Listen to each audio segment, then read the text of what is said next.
பார்க்கும்போது சென்னை சவுத்தில் 57.04, சென்னை சென்ட்ரலில் 57.25, சென்னை நார்த்தில் 59.16. ஸோ இன்னும் 6 மணி வரைக்கும் நமக்கு டைம் இருக்குது. அது தவிர ஏற்கனவே நம்ம சொன்ன போல் 6 மணிக்கு உள்ளே யாருமே நம்ம வாக்குச்சாவடிக்கு வந்தால், நம்ம வாக்காளர் எல்லாம் வந்தால் அவங்க சீட் கொடுத்துட்டு கடைசி நம்ம அது வாக்காளர் இருக்கிற வரைக்கும் அங்கே ஓட் போடுறதுக்கு அங்கே அலோவ் பண்ணுவாங்க. ஸோ ப்ரிசைடிங் ஆஃபீஸர்ஸ்க்கு அந்த மாதிரி உத்தரவெல்லாம் நாங்கள் கொடுத்துருக்கோம்.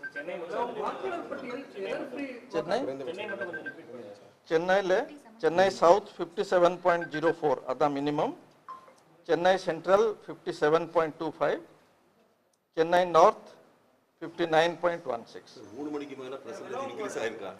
3 மணிக்கு மேலே பர்சன்டேஜ் இன்க்ரீஸ் ஆயிருமா? ஏன் 3 மணிக்கு மேலே இன்க்ரீஸ் ஆயிடுச்சு தானே? ஏன்னா 3 மணி ஃபிகர் கொடுத்துருந்தேன். ஆமாம், அது ஈவினிங் கொஞ்சம் வெயில் தாழ்ந்து இன்க்ரீஸ் ஆயிடுச்சு. எக்ஸாக்ட் ஃபிகர் நான் கொடுத்துருந்தேன், இதுவும் நான் ஷேர் பண்ணுறேன். எதிர்பார்க்கலாம் என்ன சார்? பார்க்கலாம். ஒரு குடும்பத்தில் ஒரு கணவர் இருக்காரு, மனைவியோட பேர் வந்து வாக்காளர் பட்டியல் இல்லை அப்படிங்கிற மாதிரி வேட்பாளரே குற்றச்சாட்டு வச்சிருக்காரு. அதே போல கோயம்புத்தூர் பல்வேறு இடங்களில் வாக்காளர் பட்டியலிருந்து பெயர்கள் நீக்கப்பட்டிருக்கிறாங்க. தொடர்ந்து வந்து புகார் தெரிவிக்கிறாங்க. அது ஒவ்வொரு இண்டிவிஜுவல் கேஸில் நம்ம இந்த காரணத்தினாலே அது நீக்கப்பட்டிருக்கிறது. அது நம்ம அப்படி ஒரு ஆய்வு பண்ணால் தான் தெரியும். ஸோ அந்த மாதிரி கேசஸ் எல்லாம் நம்ம ரிட்டர்னிங் ஆஃபீஸர்ஸ், டிஇஓ அதில் ஆக்ஷன் எடுத்துருவாங்க. இது நம்ம என்ன ஒரு வேண்டுகோள்னா, நம்ம ஜென்ரலாக ஒரு செப்டம்பர் மாதத்துல இந்த வேலையில் ஆரம்பிச்சுட்டு நம்ம கடைசியாக நம்ம மார்ச் 20ஆம் தேதி வரைக்கும் நாங்கள் நிறைய இதில் வேலையில் வாக்காளர் பட்டியல் சரிபார்த்தல் வேலையெல்லாம் பண்ணியிருக்கிறோம். ஸோ அதில் பொதுமக்கள் வாக்காளர்கள் அவங்களோட பேரெல்லாம் அதில் நீக்கப்பட்டிருந்தா ஆர் சேர்க்கப்பட்டிருந்தா அதெல்லாம் கொஞ்சம் முன்னாடியே நம்ம பார்த்து வந்தால் இது மாதிரி ஒரு லாஸ்ட் மினிட் இதெல்லாம் இருக்காது. ஸோ அது வேண்டுகொள்கிறோம்.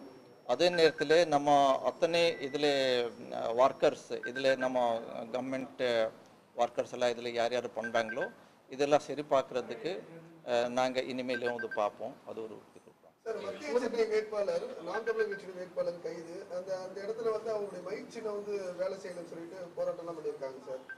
அது அவங்க கம்ப்ளைண்ட் சரியில்லை சொல்லிட்டு டிஇ ஆல்ரெடி நம்மக்கிட்ட ரிப்போர்ட் பண்ணியிருக்காங்க. அங்கே சரியாக தான் எல்லா வேலை பண்ணியிருந்தது. அது தவிர ரூல் 49MA படி நம்ம யாருமே அந்த மாதிரி ஒரு இவிஎம்ல நம்ம போடும்போது இவிஎம்ல போட இதுக்கு சின்னத்துக்கு விவிபேட்டில் வித்தியாசம் இருக்குது. அந்த மாதிரி வேறு ஏதாவது கம்ப்ளைண்ட்ஸ் எல்லாம் இருந்தால் உடனடியாக அதுக்கு உள்ளேயே கொடுக்கலாம், ப்ரிசைடிங் ஆஃபீஸர்ஸ் கிட்டே கொடுக்கலாம். கொடுத்தா அவங்க ஒரு ஃபார்மில் அவங்ககிட்ட எழுதி வாங்கிட்டு எல்லா போலிங் ஏஜென்ட்ஸ்க்கு கூப்பிட்டு அங்கேயே அவங்க ஒரு ஓட் போடுவாங்க. போடும்போது அது சரியாக இருந்தால், இவங்களோட கம்ப்ளைண்ட் சரி இருந்தால் உடனடியாக அது மெஷின் சேஞ்ச் பண்ணுறதுக்கு உத்தரவு போடுவாங்க. இவங்களோட இது தப்பாக இருந்தால் அது 177 IPC படி நடவடிக்கை எடுக்கிறதுக்கு ஏற்கனவே நம்ம சொல்லியிருக்கோம். அதனால அந்த மாதிரி ஏதோ ஒரு இது இருக்கும்போது உடனடியாக நம்ம ப்ரிசைடிங் ஆஃபீஸர்கிட்ட சொல்லணும். பட் இது மாதிரி வேறு எங்கேயுமே நடக்கல. இதுலேயும் நமக்கு டிஓ ஆல்ரெடி சொல்லியிருக்காங்க, இது கரெக்டாக தான் இருக்குது. அப்சர்வர்ஸ் எல்லாம் போயிட்டு பார்த்துருக்காங்க. சார், வாக்காளர் பட்டியலில் இந்த ஒரு பூத்தில் இருந்து ஒரு 4 பூத்து 5 பூத்து தள்ளி இருக்கிற மாதிரி சொல்லியிருக்காங்க. அது எதனால சார் வருது? இல்லை, இப்போது சென்னை மாதிரி நீங்கள் பகுதியில் பார்க்கும்போது நம்ம ரொம்ப கிட்டேயே நிறைய போலிங் ஸ்டேஷன்ஸ் எல்லாம் இருக்கும். நான் ஏற்கனவே சொல்லியிருந்தேன், நம்ம 1500க்கு மேலே ஒரு வாக்குச்சாவடியில் நம்ம வாக்காளர் இதெல்லாம் நம்பர் எல்லாம் இன்க்ரீஸ் ஆகும்போது அதுலேருந்து எடுத்துகிட்டு பக்கத்தில் இன்னொரு பூத்தில் அது சேர்த்துருவாங்க. ஸோ அந்த மாதிரி இஷ்யூஸ் எல்லாம் நம்ம அதனால தான் நம்ம சொல்கிறோம். அது நம்ம ஓட்டர் ஹெல்ப்லைன் ஆப்பில் போட்டுட்டு அதெல்லாம் பார்த்துட்டு போனால் நமக்கு இந்த மாதிரி கன்ஃபியூஷன்ஸ் எல்லாம் இருக்காமல் நம்ம வசதியோடு நம்ம போயிட்டு ஓட் போடலாம். பாஜக தலைவர் அண்ணாமலை என்ன சொல்லியிருக்காருன்னா, 235 வாக்காளருடைய பெயர் வந்து நீக்கப்பட்டிருக்கு, அதனால வந்து மறு தேர்தல் நடத்தணும்னு சொல்லிட்டு அவர் வந்து பேட்டி கொடுத்துருக்காரு சார். நம்ம எந்தெந்த ஓகே அதெல்லாம் நம்ம இண்டிவிஜுவல் கேசஸ் செக் பண்ணால் தான் நமக்கு தெரியும். அந்த மாதிரி கம்ப்ளைண்ட்ஸ் எல்லாம் நம்ம பார்த்துட்டு ஆர்ஓ, அந்த ரிட்டர்னிங் ஆஃபீஸர், டிஓ அதெல்லாம் பார்த்துருவாங்க. Thanks sir.